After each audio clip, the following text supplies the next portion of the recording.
आज अपन इस वीडियो में बात करने वाले हैं क्लाइनफेल्टर सिंड्रोम के बारे में। तो देखिए, क्लाइनफेल्टर जो सिंड्रोम है इसके बारे में सबसे पहले किसने बताया, ये अपन को पता होना चाहिए कि इसकी खोज किसने की, किसने इसके बारे में एक्सप्लेन किया। तो सबसे पहले किसने बताया इसके बारे में, एच.एफ. क्लाइनफेल्टर।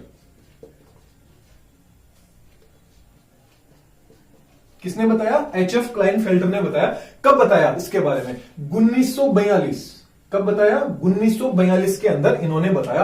अब बात आ जाती है सिम्टम क्या होते हैं।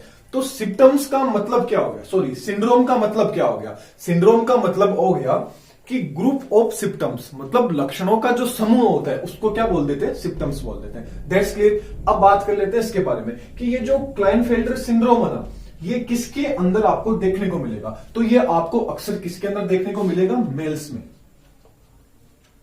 मतलब नर के अंदर आपको देखने को मिलेगा, मेल्स में देखने को मिलेगा।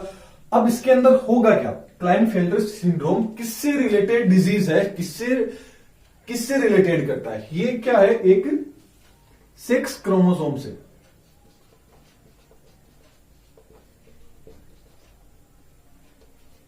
ये किससे रिलेटेड है, सेक्स क्रोमोसोम से। मतलब भी क्लाइनफेल्टर सिंड्रोम क्या है, एक सेक्स क्रोमोसोमल डिसऑर्डर होता है। क्या होता है, सेक्स क्रोमोसोमल डिसऑर्डर होता है। अब देखिए इसके अंदर होगा क्या, क्या होगा, एक तो क्या है, किसके अंदर होगा, ये मेल के अंदर पाया जाता है। कौन, क्लाइनफेल्टर सिंड्रोम मेल्स के अंदर ही आपको देखने को मिलेगा। तो एक तो बात कर लेते हैं अपन नॉर्मल मेल की, एक अपन बात कर लेते हैं जिसको क्लाइनफेल्टर सिंड्रोम है उस मेल की।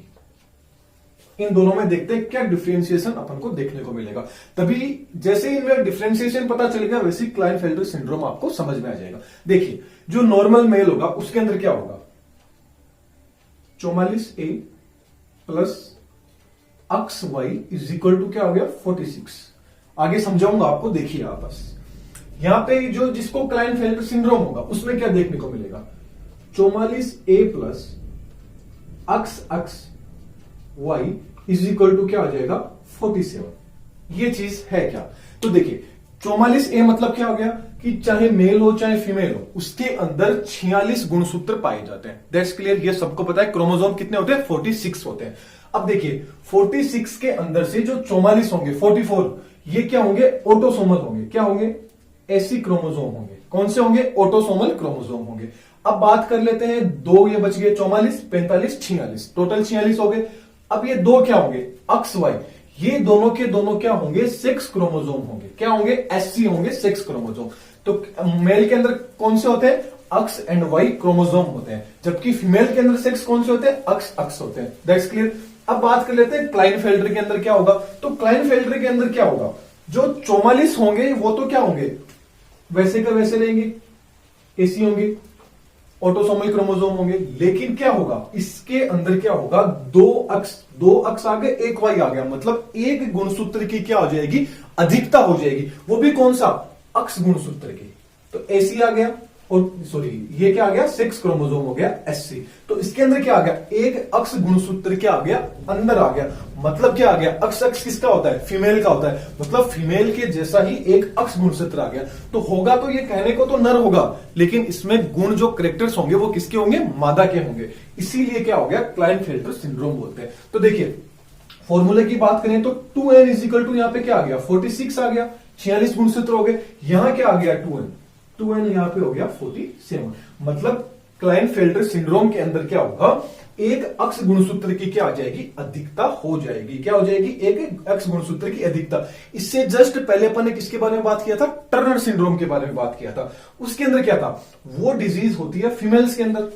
वो वीडियो आप देखना अच्छे से, क्योंकि बहुत अच्छे तरह से एक्सप्लेन किया उसमें। वो डिजीज किसके अंदर होती है, फीमेल्स के अंदर होती है। उसके अंदर क्या होगा, एक अक्स गुणसूत्र की क्या आ जाएगी, कमी आ जाती है। इसके अंदर क्या होगा, क्लाइनफेल्टर में ये होता नर के अंदर है, मेल्स के अंदर होता है। लेकिन इसके अंदर क्या होता है, एक अक्स गुणसूत्र की अधिकता हो जाती है। इसमें तो अधिकता हो गई और उसमें क्या आ गई, कमी आ गई। उसमें जो फीमेल थी वो मेल के जैसे लगने लग गई, गुण आ गए, उसमें कैरेक्टर्स आ गए। और इधर जो मेल है उसके अंदर फीमेल के जैसे कैरेक्टर आ गए। दोनों एक दूसरे के क्या हो गए, अपोजिट हो गए। तो ये आपको पता चल गया कि क्लाइनफेल्टर सिंड्रोम क्यों होता है। ये होता है एक अक्स गुणसूत्र की अधिकता के कारण क्या होता है, क्लाइनफेल्टर सिंड्रोम होता है। पता चल गया आपको कि क्लाइनफेल्टर के किसके कारण होता है, एक अक्स गुणसूत्र की अधिकता के कारण।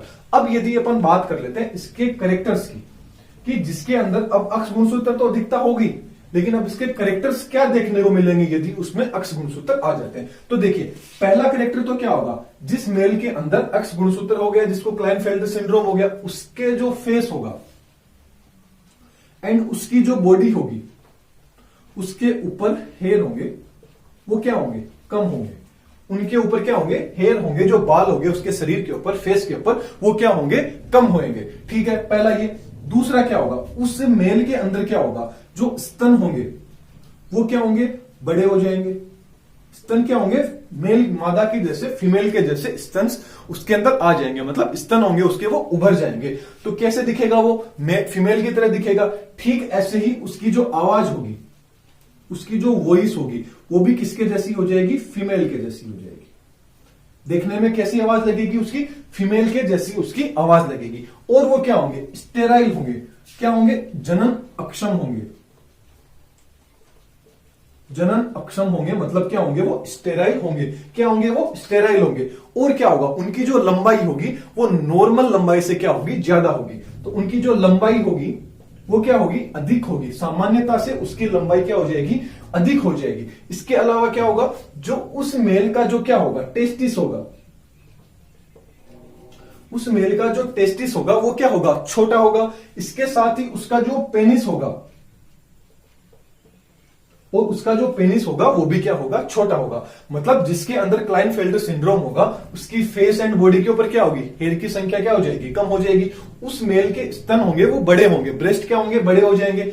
आवाज फीमेल की तरह हो जाएगी उसकी। और वो जनन में क्या होंगे, असक्षम रहेंगे। जनन के अंदर क्या रहेंगे, वो असक्षम रहेंगे। और उनकी जो लंबाई होगी वो अधिकता से, मतलब सामान्य जो पुरुष की लंबाई होती है उससे ज्यादा उसकी लंबाई देखने को मिलेगी।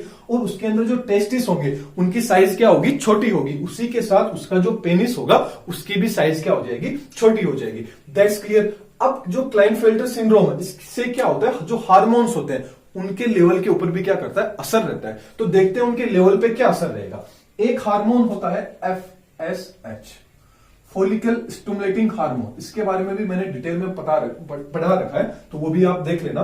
FSH का काम क्या होता है, इसके अंदर क्या होगा, क्लाइनफेल्टर सिंड्रोम होगा, उसके अंदर जो भी मेल होगा उसके अंदर FSH जो हार्मोन होगा उसका लेवल क्या होगा, उसका लेवल क्या हो जाएगा, कम हो जाएगा। कम क्यों हो गया, कम हो गया क्योंकि उसके अंदर जो लक्षण है वो किसके जैसे आ गए, फीमेल्स के अंदर। क्योंकि इसकी मात्रा है वो फीमेल्स के अंदर कम होती है और मेल के अंदर ज्यादा होती है। अब ये क्या है, न तो मेल रहा न फीमेल रहा, तो इसके अंदर क्या हुआ, FSH की जो मात्रा होगी वो क्या हो जाएगी, लो हो जाएगी, कम हो जाएगी। इसके साथ ही जो मेल हार्मोन होता है एंड्रोजन, उसकी मात्रा क्या हो जाएगी, उसकी मात्रा जो एंड्रोजन हार्मोन होगा उसका स्तर भी क्या हो जाएगा, इसमें कम हो जाएगा।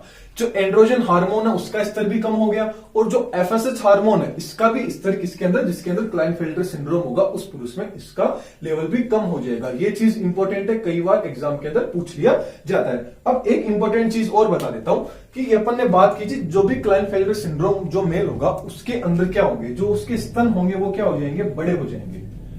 अब उसके स्तन बड़े हैं तो उसी मेल को जिसके अंदर क्लाइनफेल्टर सिंड्रोम है, याद रखना इंपॉर्टेंट चीज है, उसको ब्रेस्ट कैंसर का खतरा क्या हो जाता है, अधिक हो जाता है। मतलब ब्रेस्ट कैंसर का खतरा है, जिस मेल के स्तन बड़े हैं उसके अंदर क्या होगा, उसका खतरा बढ़ जाता है। तो ये था क्लाइनफेल्टर सिंड्रोम के बारे में। इसके नोट्स मैंने आपको बता रखा है, जैसे ही वीडियो अपलोड हो जाएगी टेलीग्राम पे आपको अवेलेबल करा दिए जाएंगे। फ्री ऑफ कॉस्ट है, कोई आपसे चार्ज नहीं लिया जाएगा। एकदम आप यहां सिर्फ समझने का काम कीजिए और एकदम बेफिक्र होकर नोट्स पढ़िए एंड कॉम्पिटिशन एग्जाम की तैयारी करते रहिए। बोर्ड एग्जाम की है तो भी आप पढ़ते रहिए। तो चलिए नेक्स्ट वीडियो में फिर मिलेंगे। Thank you.